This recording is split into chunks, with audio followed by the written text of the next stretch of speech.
भाई लोग भैया का ये फोटो जो है ना, बवाल लुक एकदम तहलका गर्दा। और ये संघर्ष मूवी फिल्म का लुक है, बहुत तेज़ी से वायरल हो रहा है। जी हाँ, भैया ने खुद अपने फेसबुक आईडी और इंस्टाग्राम आईडी पर ये फ़ोटो शेयर किए हैं।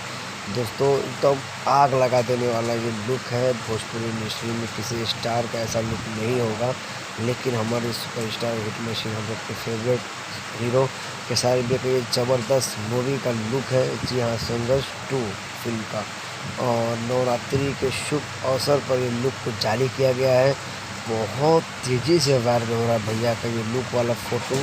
और अगर आप लोगों ने नहीं देखा हो तो जाकर भैया के आईडी पर देख लीजिए और लाइक कमेंट ज़रूर कीजिएगा। और हाँ, अगर आप लोगों के पास ये लुक वाला फ़ोटो पहुंच गया होगा तो आप इसको सोशल मीडिया पर ज़्यादा से ज़्यादा शेयर करें, अपने इंस्टाग्राम फेसबुक पर पोस्ट करें, इंस्टा पे स्टोरी लगाएं, व्हाट्सएप पर स्टेटस रखें, हर जगह हाँ भैया का ये वाला लुक शेयर करें, ठीक है।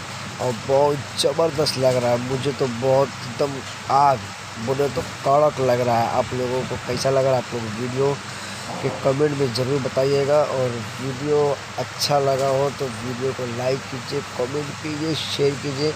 और चैनल पर अगर नए हैं तो चैनल को सब्सक्राइब करें। और हाँ दोस्तों, ये फ़ोटो इतना शेयर कर दीजिए, इतना शेयर कर दीजिए भैया का ये वाला पिक कि वायरल हो जाए और ट्रेंडिंग में चला जाए, ठीक है। फिर मिलते हैं नेक्स्ट वीडियो में। जय हिंद, जय Bharat, bye bye, love you all. तब तक आप लोग अपना ख्याल रखें।